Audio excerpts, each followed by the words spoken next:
আমার সামনে রয়েছেন বোলপুরের গুরুত্বপূর্ণ তৃণমূল কংগ্রেসের নেতা কাজল শেখ।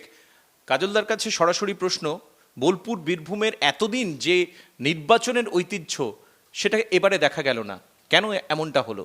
তার জন্য সর্বপ্রথমে বঙ্গজননী বাংলার মা মমতা বন্দ্যোপাধ্যায়কে নতমস্তকে প্রণাম জানাই এবং আমাদের যুবরাজ অভিষেক বন্দ্যোপাধ্যায় বারবার বীরভূম জেলা নেতৃত্বের সঙ্গে বসেছে, আলাপ আলোচনার ভিত্তিতে জেলার নেতৃত্ব প্রত্যেককে বুঝিয়েছে কোনো খুন রাহাজানি ছাড়াই রক্তপাতবিহীন নির্বাচন করতে হবে।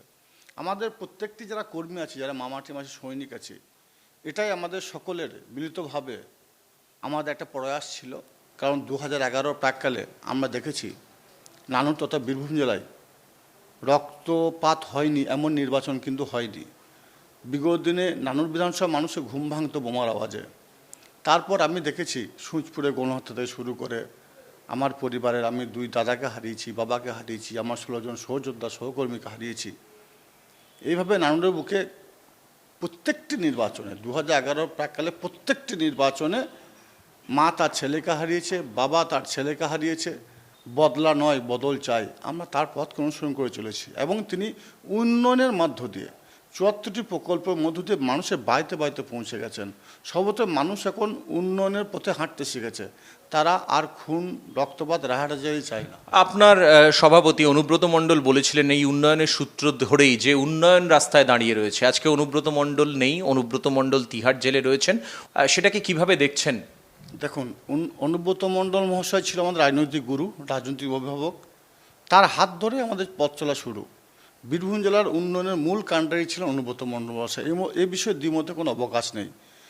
বীরভূম জেলার বিগত যে নির্বাচনগুলো, প্রত্যেকটি নির্বাচন অনুব্রত মণ্ডল মহাশয় এককভাবে পরিচালনা করতেন। তার সৈনিক হিসাবে, সহকর্মী হিসাবে, আমাদের নেতা হিসাবে তাকে মানতাম আমরা, এবং তিনি যেভাবে নির্দেশ দিতেন আমরা সেভাবে কাজ করতাম। কিন্তু অনুব্রত মণ্ডল মহাশয়কে মিথ্যা মামলায় তিহার জেলে আবদ্ধ করার পর আমাদের দলনেত্রী স্বয়ং মমতা বন্দ্যোপাধ্যায় নিজে বীরভূম জেলার দায়িত্ব নিয়েছেন এবং তিনি প্রতিটি সময় আমাদেরকে উপদেশ দিয়েছেন, আমাদেরকে পরামর্শ দিয়েছেন। বিরোধীরা বলছে যে কায়দায় ভোট করিয়ে অভ্যস্ত অনুব্রত মণ্ডল, এবার তো সেভাবে ভোট হলো না। বিরোধীরা অবশ্যই বাংলার বুকে 2011 প্রাককালে যারা বামফ্রন্টে হারমাত যারা ছিল, তারা তো কাটাকাটি খুনোখুনি রাহাজানিতে বিশ্বস্ত। তারা তো বাংলাকে শাসন করেছে 35 বছর। তারা তো সেই জিনিসটা পুনরায় বহাল করার চেষ্টা করেছে। বারবার আমাদের সংবাদ মাধ্যমের সামনে আমি বলেছি।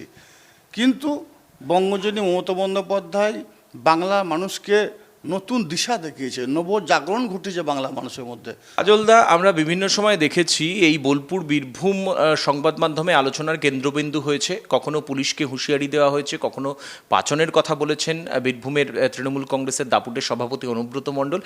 আজকে যে চেহারাটা আমরা দেখতে পেলাম, আপনারই কাউন্সিলর বাবু দাস তিনিও কিন্তু সেই কথা বললেন, গুড় বাতাসার কথা বললেন, বিরোধীদের এজেন্টদের বার করে দেওয়ার কথা বললেন।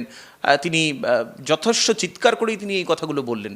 কি বলবেন? কোথা কে কি বলছে সে বিষয় নিয়ে আমি কোনো মন্তব্য, আপনারই কাউন্সিলর তৃণমূল কংগ্রেস, আমি কোনো মন্তব্য করতে রাজি নই। কে কি বলছে সে বিষয় নিয়ে মন্তব্য করতে রাজি নয়। অনুব্রত মণ্ডল মহাশয়ের বিষয় যেটা বলছেন, তিনি বিভিন্ন সময় বিভিন্ন বার্তা দিয়েছেন, পুলিশকে হুমকি দিয়েছেন।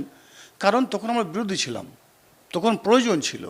পুলিশ বামফ্রন্টের যারা হারমাত ছিল, বামফ্রন্টের নেতাকর্মী ছিল, তাদের দ্বারা পরিচালিত হতো পুলিশ। এখন যেমন পুলিশ সাধারণ মানুষের কথা শুনে চলছে, বাংলার বুকে সুশাসন প্রতিষ্ঠিত হয়েছে, তখন সুশাসন ছিল না। দুটো সিট কি হবে বীরভূম এবং বোলপুরে? দুটো সিট তৃণমূলের জয় জোয়ার হবে, জনজোয়ার হবে। মানুষ যখন 4 তারিখে আপনাকে আসার জন্য অনুরোধ করবো। এবং যে জায়গা থেকে বিরোধীরা দুর্নীতির অভিযোগ আনছে শাসক দলের বিরুদ্ধে, ইন্টারোগেশন চলছে মন্ত্রী, বিধায়ক, সাংসদদের, সেই জায়গা থেকে আপনি এতটা কনফিডেন্ট? আপনার মাধ্যমে সমস্ত সাংবাদিক বন্ধুদের আসার জন্য আহ্বান করব 4 তারিখে। 4 তারিখে যখন ব্যালট বক্স ওপেন হবে তখন শুধু জোড়া ফুল থাকবে, বিরোধীরা সর্ষের ফুল দেখবে। কারণ 365 দিন আমরা মানুষের পাশে থাকি, মানুষের সুখ দুঃখ আপদ বিপদে মানুষ হয়ে কাজ করি। মমতা বন্দ্যোপাধ্যায় আমাদের মানুষের পাশে থাকার বার্তা দিয়েছেন এবং তিনি শিখিয়েছেন, তার চলাপথ অনুসরণ করে চলি। তিনি 74টি প্রকল্প দিয়েছেন বাংলা মানুষকে। বিরোধীরা বাংলাকে অবজ্ঞা করেছে, অবহেলা করেছে। বীরভূমের রাজনীতির রং কি পাল্টাচ্ছে? যেভাবে রক্তস্রোত এই নির্বাচনের একটা অঙ্গ হয়ে উঠেছিল বোলপুর বীরভূমের লাল মাটিতে, সেই জায়গা আজকে সম্পূর্ণ পাল্টে গিয়েছে। কাজল শেখ তিনি বললেন সেটা সম্ভব হয়েছে মানুষের জন্য। ক্যামেরায় তন্ময়ের সঙ্গে রণজয় মুখোপাধ্যায়, NK টিভি বাংলা, বোলপুর।